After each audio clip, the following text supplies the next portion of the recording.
Hello dear student, physics नमा में आप सभी का एक बार फिर से स्वागत है।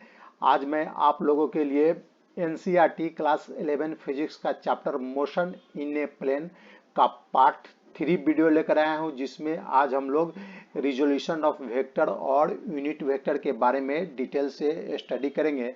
तो चलिए आज का टॉपिक हम लोग स्टार्ट करते हैं। आइए सबसे पहले हम लोग रिजोल्यूशन ऑफ वेक्टर्स के बारे में स्टडी करते हैं। तो ये मान लेते हैं कि ये एक वेक्टर है जिसको हम लोग स्मॉल ए वेक्टर बोलेंगे, और एक ये दूसरा वेक्टर है जिसको हम लोग स्मॉल बी वेक्टर बोलेंगे, और एक तीसरा वेक्टर है जिसको हम लोग कैपिटल ए वेक्टर बोलेंगे। तो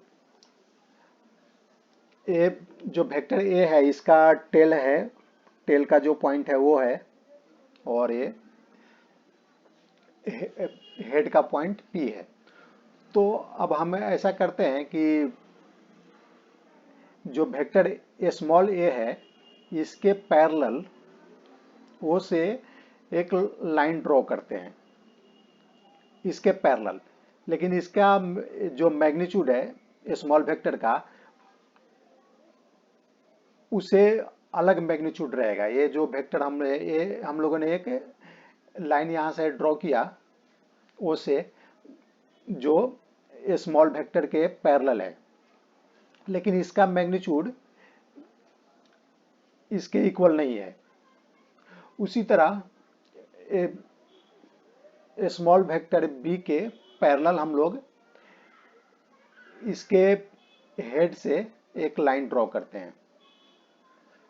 यहाँ से हम लोगों ने एक लाइन ड्रॉ किया जो वेक्टर स्मॉल बी के पैरेलल है। तो ये दोनों जो हम लोगों ने लाइन ड्रॉ किया, इस मान लेते हैं ये पॉइंट क्यू पर इंटरसेक्ट करती है। तो अब हम मान लेते हैं कि ये वेक्टर ओ क्यू हो गया और ये वेक्टर क्यू पी हो गया।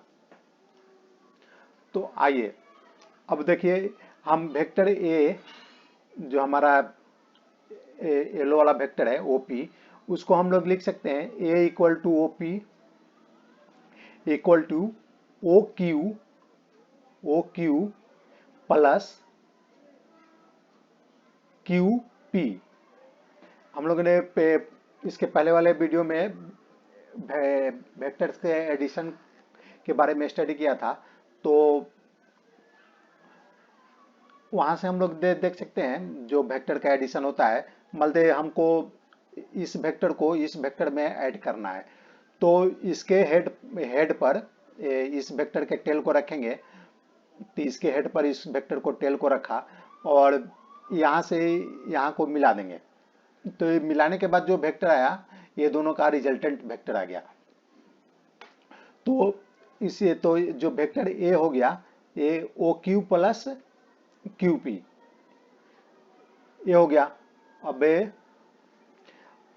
हमें इसका जो वेक्टर है ओ क्यू है, इसका हमें मैग्नीट्यूड नहीं मालूम है। इसका डायरेक्शन तो हमें मालूम है, लेकिन इसका हमें मैग्नीट्यूड मालूम नहीं है, क्योंकि इसका मैग्नीट्यूड अलग था और इसका मैग्नीट्यूड अलग है। तो हमें इसका मैग्नीट्यूड निकालने के लिए हम जो वेक्टर स्मॉल ए है उसमें हमें एक ऐसा रियल नंबर लेंगे और उस रियल नंबर से वेक्टर ए को मल्टीप्लाई करेंगे, तो इस वेक्टर के इक्वल आ जाना चाहिए। तो मान लीजिए कि हम लोगों ने एक रियल नंबर लेमडा लिया और लेमडा को हम लोगों ने वेक्टर ए से मल्टीप्लाई किया, तो इसका मैग्नीट्यूड और डायरेक्शन ओ क्यू के इक्वल हो जाएगा। इसके पहले वाले वीडियो में हम लोगों ने देखा था कि रियल नंबर को किसी वेक्टर से मल्टीप्लाई करेंगे तो जो नया वेक्टर आएगा उसका डायरेक्शन पहले वाले वेक्टर के डायरेक्शन में ही होगा, लेकिन सिर्फ उसका मैग्नीट्यूड चेंज हो जाएगा। तो हम लोगों ने एक ऐसा रियल नंबर लिया लेमडा कि अगर इसमें वेक्टर स्मॉल ए के से मल्टीप्लाई करेंगे तो हमें ओ क्यू प्राप्त हो जाएगा। तो O Q equal to lambda vector A, यानी लेमडा को वेक्टर ए से मल्टीप्लाई करेंगे तो ओ क्यू हमें मिल जाएगा।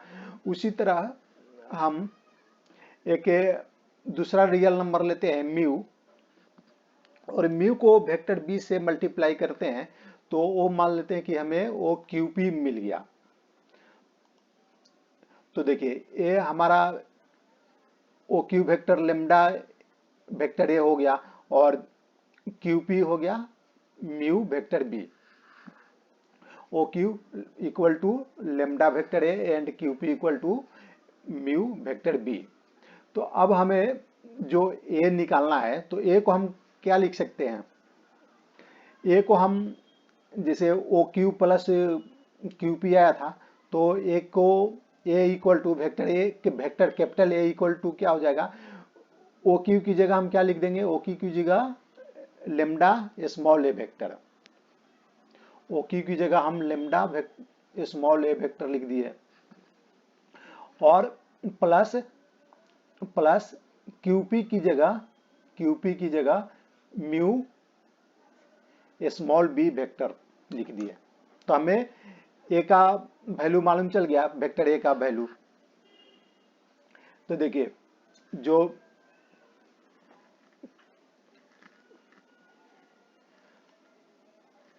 तो हमें देखिए हम अब ए का हम दो कंपोनेंट मालूम चल गया,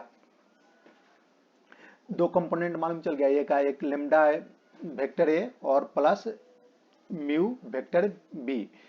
तो लेकिन इसमें देखिए हम लोगों ने किस डायरेक्शन में लिया इसके कंपोनेंट को? जो हमें पहले से जो दो वेक्टर दिया हुआ है उसके डायरेक्शन में हम लोगों ने वेक्टर ए के कंपोनेंट को लिया है। पहला कंपोनेंट स्मॉल ए के डायरेक्शन में है और दूसरा कंपोनेंट स्मॉल बी के डायरेक्शन में है। तो ये देखिए हमारा ए आ गया। और अच्छा, हम ए को जैसे mu B vector mu B जो था वेक्टर, उसको हम लोग पैरेलल अगर हम लोग शिफ्ट करेंगे तो उसका तो वो इक्वल वेक्टर ही होगा। ये तो ये देखिए हम लोग वेक्टर ए को इसके इस तरह भी लिख सकते हैं या इस तरह भी दिखा सकते हैं, O Q plus OP.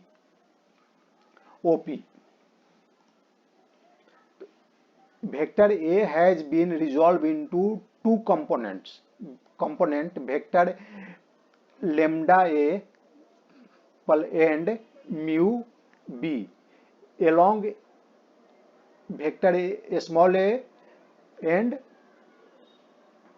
Small B vector small B respectively. यानी हम लोग जो कैपिटल वेक्टर ए था उसको हम लोग दो कंपोनेंट में डिवाइड कर दिए। तो उसका जो कंपोनेंट आया, एक का कंपोनेंट आया लेमडा वेक्टर ए और दूसरे का आया म्यू वेक्टर बी। तो हम लोग किसी भी वेक्टर को दो कंपोनेंट में उसको डिवाइड कर सकते हैं। Resolution of a general vector along the axis of a rectangular coordinate system। तो आइए अब हम लोगों ने तो अभी इसके पहले जो वेक्टर का जो रिजोल्यूशन देखा वो कोई दो पार्टिकुलर वेक्टर दिया हुआ था, उसके डायरेक्शन में हम लोगों ने उसका रिजोल्यूशन किया। अब हम रिजोल्यूशन कि कोई वेक्टर एक दिया हुआ है उसका रिजोल्यूशन हम लोग जो कोऑर्डिनेट सिस्टम होता है एक्स वाई जेड, उसके डायरेक्शन में हम लोग वेक्टर का रिजोल्यूशन निकालेंगे। तो ये मान लेते हैं हमारा एक्स एक्सिस है, ये वाई एक्सिस है और ये जेड एक्सिस है, ये कोऑर्डिनेट सिस्टम हो गया। तो ये मान लेते हैं एक वेक्टर हमारा एक कैपिटल ए है, ये वेक्टर कैपिटल ए है। तो इसको हम लोग जो वेक्टर ए है इसका हमें एक्स एक्सिस वाई एक्सिस और जेड एक्सिस में हमें इसका कंपोनेंट निकालना है। तो इसका कंपोनेंट निकालने के लिए एक्स वाई और जेड एक्सिस में कंपोनेंट निकालने के लिए हम अगर यूनिट वेक्टर का हेल्प लेंगे तो हमें इसका कंपोनेंट निकालने में बहुत ही सुविधा होगी, कन्वीनियंट होगा। तो हम यूनिट वेक्टर का हेल्प लेकर हमें वेक्टर ए का कंपोनेंट एक्स वाई और जेड डायरेक्शन में निकाल सकते हैं। तो आइए इसको इस वेक्टर ए का कंपोनेंट निकालने के पहले हम लोग यूनिट वेक्टर को समझते हैं। यूनिट वेक्टर क्या होता है? तो ये हमारा एक्स वाई और जेड एक्सिस है। तो यूनिट वेक्टर के लिए यूनिट वेक्टर को समझने के लिए आइए हम लोग इसको हम लोग यूनिट में डिवाइड कर देते हैं। मान लीजिए कि ये हमारा एक्स एक्सिस है, इसको हम लोग यूनिट में डिवाइड कर दिए। यहाँ से यहाँ तक एक यूनिट है। मान लीजिए कि डिस्प्लेसमेंट वेक्टर है, तो यहाँ से यहाँ 1 मीटर हो गया, यहाँ से यहाँ 1 मीटर हो गया, यहाँ से यहाँ 1 मीटर हो गया एक्स डायरेक्शन में। उसी तरह ये वाई डायरेक्शन में यहाँ से यहाँ 1 मीटर हो गया, फिर यहाँ से यहाँ 1 मीटर हो गया, फिर यहाँ से यहाँ 1 मीटर हो गया। उसी तरह जेड डायरेक्शन में भी ये ओरिजिन हो गया, ओरिजिन से यहाँ पर हो गया 1 मीटर और यहाँ से यहाँ 1 मीटर, यानी हम लोगों ने यूनिट में इसको डिवाइड कर दिया। तो अब देखिए यहाँ से यहाँ तक का जो वेक्टर होगा, मानते हैं हम एक्स एक्सिस में एक्स डायरेक्शन में कंसीडर कर रहे हैं, तो यूनिट जो यहाँ से यहाँ तक हम लोगों ने यूनिट में डिवाइड किया था, एक यूनिट में, तो यहाँ से यहाँ तक का जो वेक्टर होगा उसको हम लोग यूनिट वेक्टर बोलेंगे। और ये इसका डायरेक्शन क्या है? एक्स एक्सिस में है। उसी तरह इस डायरेक्शन में वाई डायरेक्शन में ओरिजिन से जो यूनिट तक का वेक्टर होगा उसको हम लोग यूनिट वेक्टर बोलेंगे और इसका डायरेक्शन होगा वाई एक्सिस में। उसी तरह ओरिजिन से जेड डायरेक्शन में यूनिट जो हम लोगों ने यूनिट लिया था, एक यूनिट लेंथ लिया था, तो उसका वहां तक जो वेक्टर होगा वो यूनिट वेक्टर होगा। तो हम लोग देखते हैं a unit vector is a vector of unit magnitude and points in a particular direction. यानी यूनिट वेक्टर होता है, उसका मैग्नीट्यूड क्या होता है? यूनिट होता है। हम लोगों ने यहाँ से यहाँ कितना मैग्नीट्यूड लिया था? यूनिट लिया था। और इसका डायरेक्शन एक पार्टिकुलर डायरेक्शन में होता है। जैसे इसका डायरेक्शन एक्स एक्सिस में है और इसका डायरेक्शन वाई एक्सिस में है और इसका डायरेक्शन जेड एक्सिस में है और इसका मैग्नीट्यूड क्या है? यूनिट है। इस डायरेक्शन में भी इसका मैग्नीट्यूड यूनिट है और इस डायरेक्शन में भी मैग्नीट्यूड यूनिट है। तो इसको हम लोग क्या बोलेंगे? Unit vector. It has no dimension and unit. जब हम यूनिट वेक्टर बोलेंगे, जैसे हम लोगों ने इसको मान लिया था कि ये डिस्प्लेसमेंट वेक्टर है और यहाँ से यहाँ तक 1 मीटर है, लेकिन जब हम इसको यूनिट वेक्टर बोलेंगे तो इसका जो यूनिट है यानी जो मीटर है, हम लोगों ने 1 मीटर बोला था, तो उसका हम मीटर नहीं बताएंगे, यानी सिर्फ हम उसका मैग्नीट्यूड बताएंगे, वन बताएंगे, वो मीटर नहीं बोलेंगे। डिस्प्लेसमेंट का यूनिट मीटर हो गया तो हम उसको मीटर नहीं बताएंगे, सिर्फ यूनिट बताएंगे, यानी यूनिट यानी 1 बताएंगे। और उसका डायमेंशन भी नहीं होता है, अगर यूनिट नहीं हुआ तो उसका डायमेंशन भी नहीं होगा। उसी तरह it is used to specify a direction only. तो यूनिट वेक्टर से हमें सिर्फ डायरेक्शन मालूम चलता है कि इसका मैग्नीट्यूड तो कितना, मैग्नीट्यूड तो यूनिट ही है, तो सिर्फ हमें इसका डायरेक्शन मालूम चलेगा। तो देखिए unit vector along the X Y and Z axis of a rectangular coordinate system are denoted by I cap, J cap and K cap respectively। अब इसको हम लोग यूनिट वेक्टर को डिनोट कैसे करेंगे? अगर हमें एक्स एक्सिस में यूनिट वेक्टर को डिनोट करना है तो हम इसे आई कैप से डिनोट करेंगे। एक्स एक्सिस में आई कैप से करेंगे, Z axis sorry Y axis में जे कैप से करेंगे और जेड एक्सिस में के कैप से करेंगे। तो हमें अगर कहीं भी आई कैप अगर लिखा हुआ मिला तो वेक्टर, तो हम समझ जाएंगे कि ये यूनिट वेक्टर है और इसका डायरेक्शन एक्स एक्सिस में। उसी तरह जे कैप समझ जे कैप देखने पर हम समझ जाएंगे कि ये यूनिट वेक्टर है, यानी ओरिजिन से इसका जो मैग्नीट्यूड है वो यूनिट है और इसका डायरेक्शन वाई एक्सिस में है। उसी तरह अगर के कैप वेक्टर दिखाई दिया तो हम समझेंगे कि ये यूनिट वेक्टर है और इसका डायरेक्शन जेड एक्सिस में है। Since these are unit vectors we have, अब ये तो यूनिट वेक्टर है तो इसका मैग्नीट्यूड क्या होगा, तो देखिए इसका मैग्नीट्यूड है आई कैप का भी magnitude equal to J cap का magnitude equal to K cap का मैग्नीट्यूड, इसका मैग्नीट्यूड क्या हो जाएगा 1 हो जाएगा। तो अगर हमें ये तो हम लोगों ने देखा कि आई कैप जे कैप और के कैप ये एक्स एक्सिस वाई एक्सिस और जेड एक्सिस के डायरेक्शन में यूनिट वेक्टर है। तो इसी तरह में किसी पार्टिकुलर जो इन तीनों डायरेक्शन में नहीं है, किसी दूसरे डायरेक्शन में है, तो उस डायरेक्शन में यूनिट वेक्टर को हम लोग कैसे डिनोट करते हैं। ये मान लें कि हमारा वेक्टर ए है जो एक्स एक्सिस वाई एक्सिस और जेड एक्सिस में से इसके डायरेक्शन में ये किसी पार्टिकुलर डायरेक्शन में है, तो इस डायरेक्शन में हम वेक्टर को यूनिट वेक्टर को बताने के लिए हम एन कैप का यूज करते हैं। तो एन कैप का अगर कहीं रहेगा तो हम समझेंगे कि ये किसी पार्टिकुलर वेक्टर का यूनिट वेक्टर है, किसी पार्टिकुलर डायरेक्शन में ये यूनिट वेक्टर है। Multiplication of unit vector with a scalar, तो आइए अब समझते हैं कि किसी यूनिट वेक्टर को स्केलर से मल्टीप्लाई करेंगे तो उसका रिजल्ट क्या आएगा। तो देखिए मान लें कि हमारा स्केलर है एक, यहाँ इसका मैग्नीट्यूड यहाँ से यहाँ तक है और ये यूनिट वेक्टर है, इसका डायरेक्शन ये डायरेक्शन में है और ये यूनिट वेक्टर एन कैप है।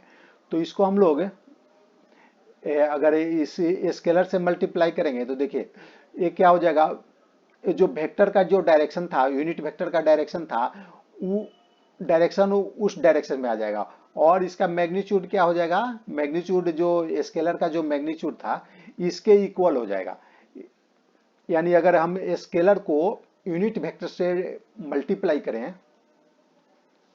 तो उसका मैग्नीट्यूड स्केलर के मैग्नीट्यूड के बराबर हो जाता है और डायरेक्शन यूनिट वेक्टर के डायरेक्शन में हो जाएगा।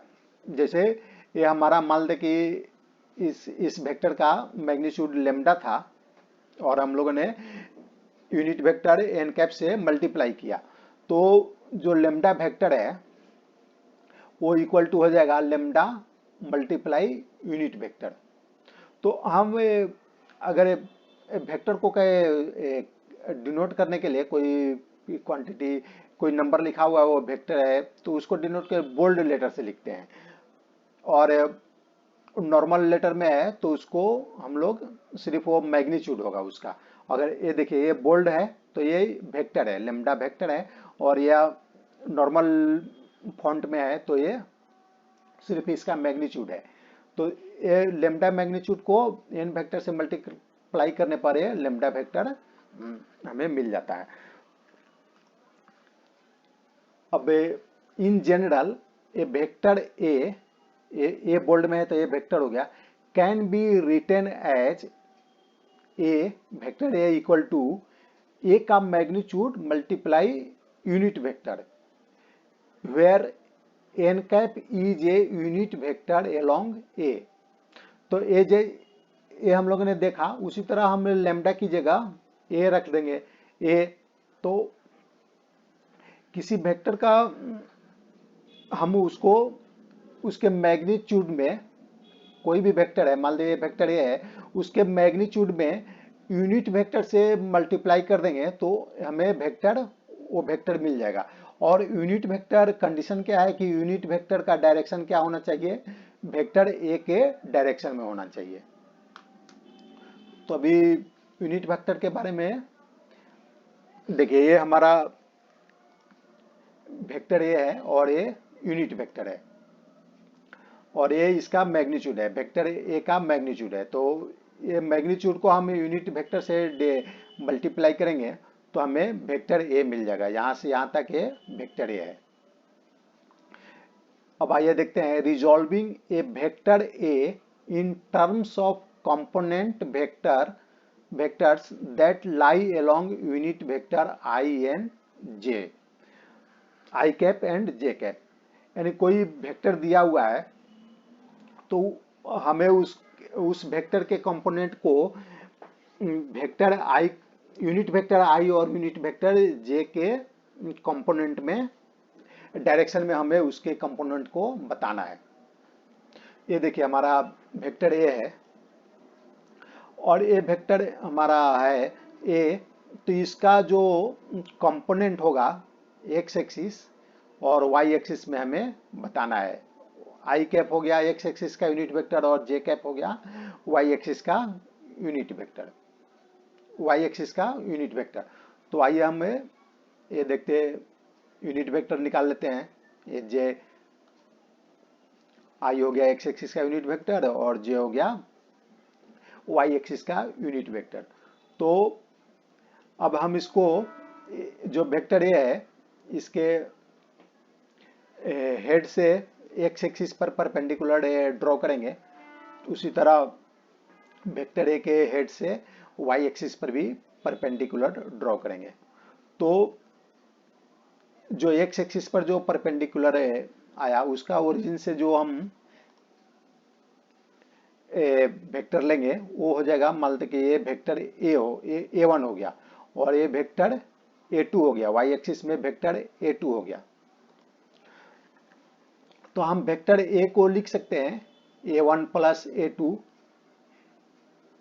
इसमें कोई परेशानी नहीं। वेक्टर ए को हम vector A one plus vector A two लिख सकते हैं, ये एडिशन ऑफ पैरेललोग्राम मेथड से लिख सकते हैं। ये वेक्टर हमारा ए है, vector A equal to vector A one plus vector A two लिख सकते हैं। तो देखिए अब हमें ए वन का वैल्यू निकालना है, ए वन।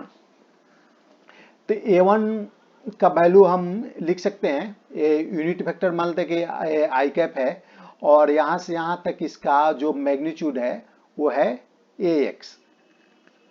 तो हम ए वन को लिख सकते हैं ए एक्स मल्टीप्लाई आई कैप, नो प्रॉब्लम, अभी हम लोगों ने देखा।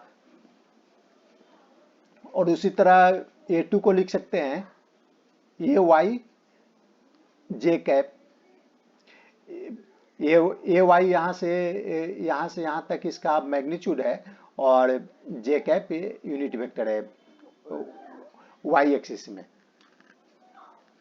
तो हम A one equal to A X I cap और A two equal to A Y J cap हो जाएगा, नो प्रॉब्लम। अब देखिए ए को हम लोग लिख सकते हैं, ए क्या था, vector A one plus vector A two. तो vector A one A X I cap है और A two A Y J cap है। तो वेक्टर ए हो गया A X I cap plus A Y J cap.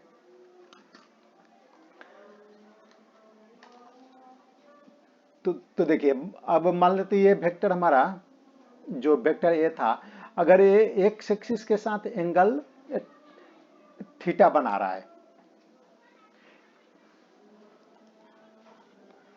X axis के साथ angle theta बना रहा है, तो देखिए ये हो गया, इसको ए के कंपोनेंट को हम लोग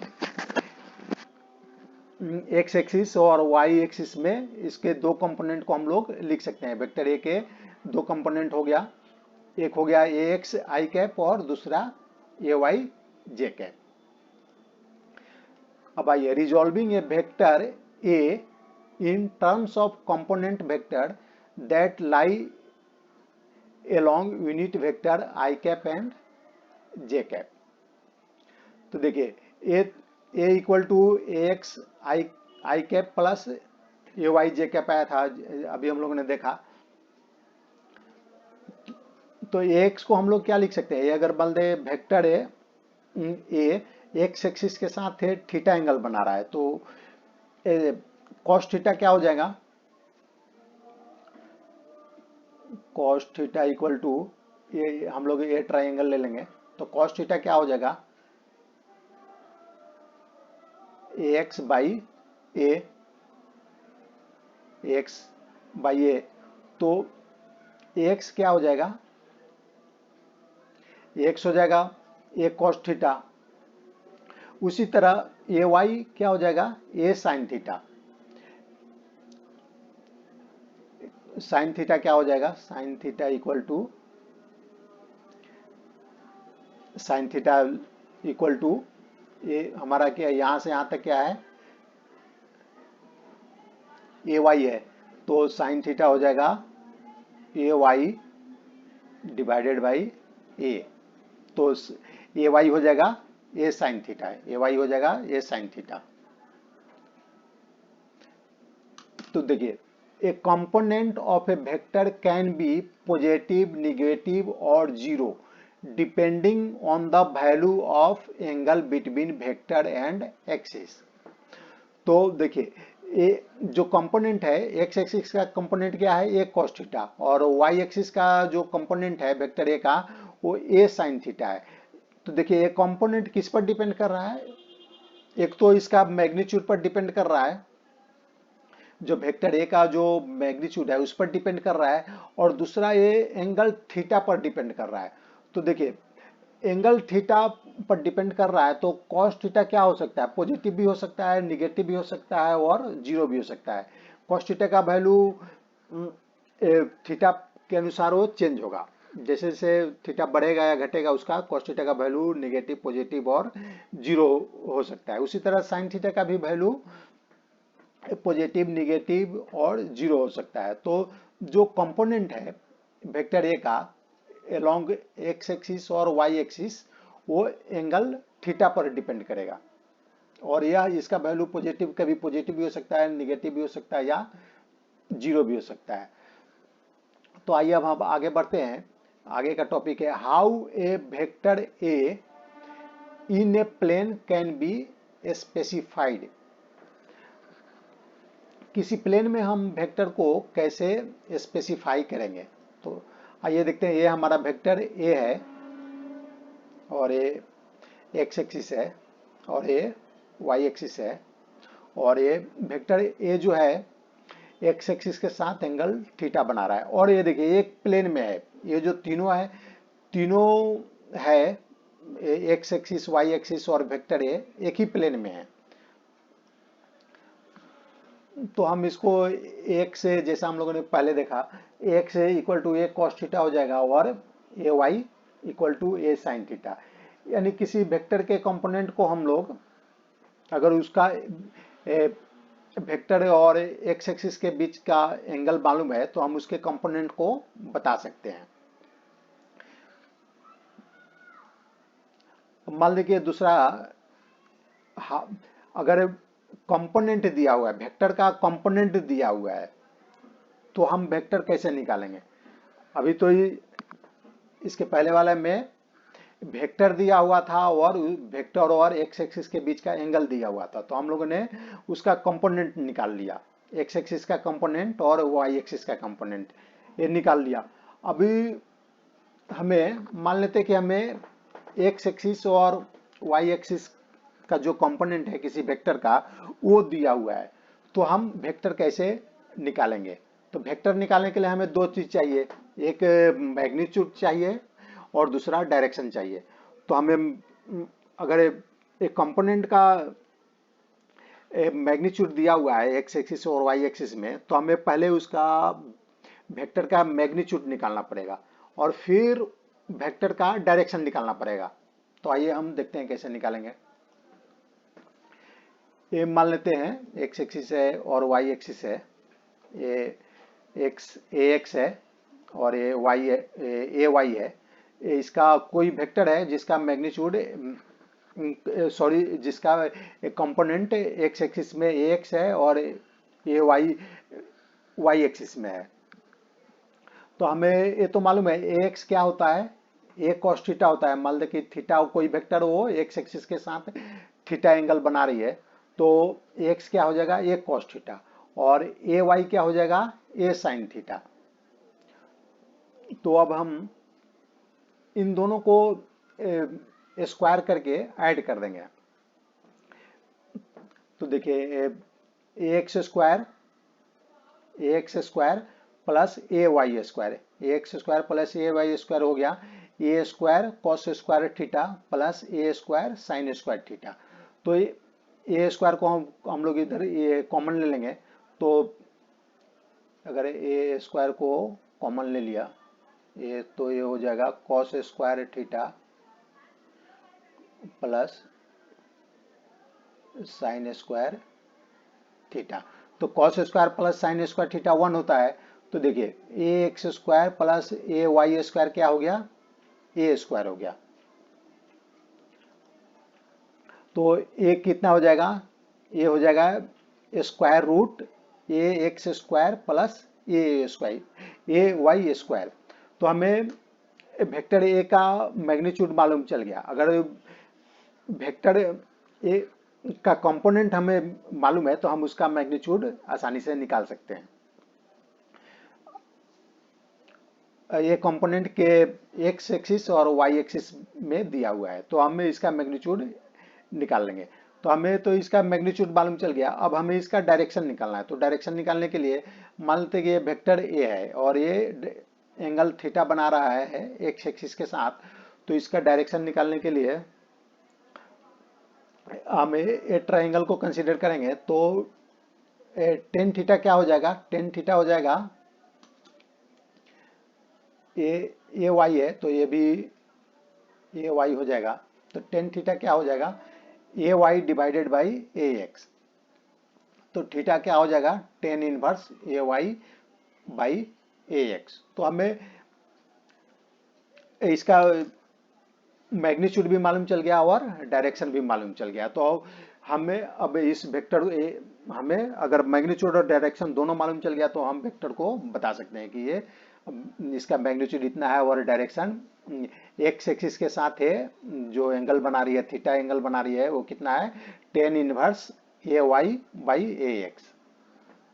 तो अभी तक हम लोगों ने ये जो देखा ये 2 डायमेंशन का था, यानी ये तीनों एक ही प्लेन में थे, एक्स एक्सिस भी एक, वाई एक्सिस और वेक्टर जो था वेक्टर ये सेम प्लेन में था। तो अभी मान लेते हैं कि हम कोई एक वेक्टर है वो प्लेन में नहीं है और वो स्पेस में है। तो ये मान लेते हैं ये हमारा एक्स एक्सिस है, वाई एक्सिस है और ये जेड एक्सिस है। तो इसको समझने के लिए मान लेते कि ये हमारा ये रूम है, रूम का एक दीवार ये है, दूसरा दीवार ये है और ये नीचे का सरफेस है और ये एक कॉर्नर है, दीवार का एक कॉर्नर है। यहाँ से स्पेस में एक वेक्टर आ रही है, वेक्टर का डायरेक्शन एक स्पेस में है कॉर्नर से, जो न एक्स वाई प्लेन में है। एक्स वाई प्लेन क्या हो जाएगा, ये वाला दीवार एक्स वाई प्लेन हो जाएगा और वाई जेड प्लेन में भी नहीं है, ये वाई जेड प्लेन हो जाएगा, इस प्लेन में भी नहीं है। और ये एक्स और जेड प्लेन हो जाएगा, नीचे वाला ये एक्स और जेड प्लेन हो जाएगा, इस प्लेन में भी नहीं है, ये स्पेस में है। और मान लेते हैं कि ये जो वेक्टर है ये एक्स एक्सिस के साथ अल्फा एंगल बना रहा है और वाई एक्सिस के साथ बीटा और जेड एक्सिस के साथ गामा एंगल बना रहा है। तो हमें एक्स निकालना है, तो एक्स हम कैसे निकालेंगे, इस वेक्टर का एक्स एक्सिस में कंपोनेंट, एक्स एक्सिस का जो कंपोनेंट है ए एक्स, वो क्या होगा, ए कॉस अल्फा, जैसा हम लोगों ने पहले निकालने के लिए सीखा।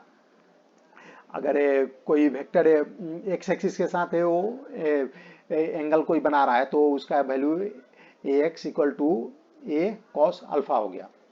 उसी तरह ए वाई क्या हो जाएगा, ए कॉस बीटा, ये बीटा एंगल बना रहा है वाई एक्सिस के साथ तो ए वाई हो जाएगा ए कॉस बीटा।